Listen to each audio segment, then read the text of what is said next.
بەهۆی زۆربوونی ڕووداوەکانی هاتوچۆوە کۆمەڵێک خاڵە خەینە بیری خۆمان و جەنابتان یەکەمینیان بزانین حفظی نەفس پاراستنی نەفسی خۆت و ئەوانەی کە لەگەڵ تۆ سەر ئەکەون لە ئەستۆی توایە. ئەمەش بۆ ئەو کۆلکە منافقانەی کە دەڵێن ئیسلام هەر باسی جەنگی ئوحود و سەحابەکان و فلانەکە کە باسکردنی ئەوانە جێگای شانازی تاک بە تاکی موسڵمانە. لەلای ئەوان ئەو دینە ئیبراهیمەی کە ترەمپ و سەرانی ترەمپ ئەیانەوێت حەزیان بەو دینەیە کە لەگەڵ هەموو ئەلمانی و کافر و مشریک و مەسیحی و جوولەکەی یەکایەک بگریت. ئەو جوولەکەی کە غەزەی وێران کرد کە خۆڵ و دار و بەرد و مناڵ و هەمووی داوە ملیەکە تۆ بێ لەگەڵ ئەوایەک بگریت. دەبا و کۆلکە منافقانە گوێ بگرنەوە تا ئێمە لەسەر مینبەر و باسی ڕووداوەکانی هاتوچۆکەین. بەڵام چونکە هەر دڵیان نەخۆشە هەر حەزیان بە ئیسلام نییە ئەگەر ئەوەش کە ئەوەیە بێ باسی ئەوەشی وەکە ئیسلامی هەر ناوێت چونکە کافر و مرتەدە بێدینە. پاراستنی نەفسی خۆمان و دەوروبەروانێک کە لەگەڵمانە سەرەکەون مافێکە لەسەر ئێمە.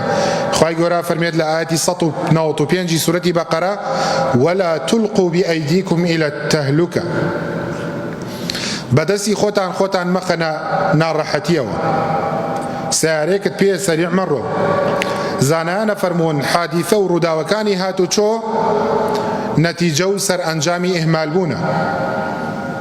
پیاوێکی چاوکراوە نییە، ئافرەتێکی چاوکراوە نییە، یاخود هۆکاری بێباکیە کە سەرە کێشێت بۆ تالوکە. بڕۆ تەماشا بکە لەو جادانەوە بڕۆ لە 90 خەڵک مۆبایل بەکارێنێ. ئەگەر پیاوێکی وتوریا بێت و سەوتی بنێرێت و جوان جوابی تەلەفۆنەکانی بداتەوە ئەڵین تا ڕادەیە. بەڵام تەماشاکەی پیاوێک جادەی سەریعی گرتووە چەندێ ڕەماشی بۆ لێدەی کە لە هەموو قانونی مرورە هۆرین قەدەغێ هۆرینشی بۆ لێبدەمە خەبەری نابێتەوە. جا خۆی ڕۆشنیش لەم دیوە ئەوەی کە مرورەکانە زانن مخالفەیە چی لا ناچێ و پیاوە لا ناچێ.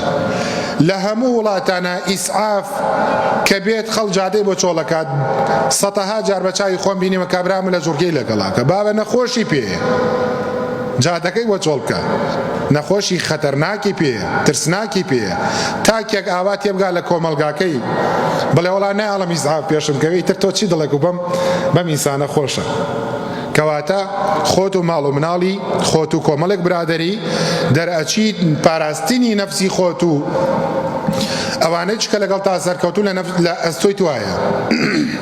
ئێستا کامێرانی کە دانرێن بەڕاستی شتێکی باشە.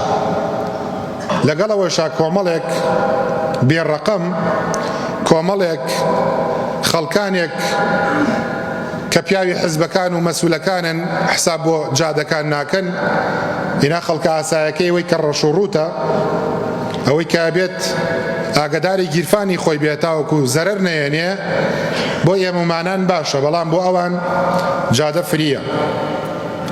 کەواتە بێت ئاگدار بین خۆمان و دەوروبەرمان بپارێزین چونکە سبەینێ تۆ پیاوێکت لەگەڵایە دووسێ مناڵی جێڵا لە حادیثەیەکە لەگەڵ تۆ وفاتەکات لەگەڵ لەسەر تۆ ماڵە لە کاتێکا کەگەر نەتیجەی ئیهمال و بێباکیت بوو.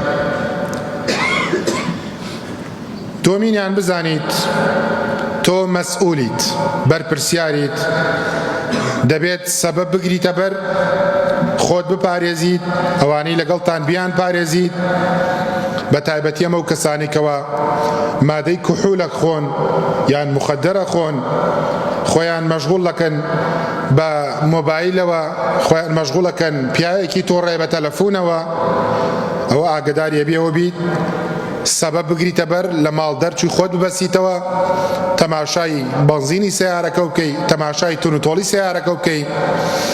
پیاوی وایە بڕۆ تەماشای سیارەکەی بکە 3 ساڵشە هەزەی نەکردووە بڕۆ تەماشای سەنەوەکەی بکە 4 ساڵشە بەسەر چووە بڕۆ تەماشای ئیجازەکەی بکە 3 ساڵشە بەسەر چووە.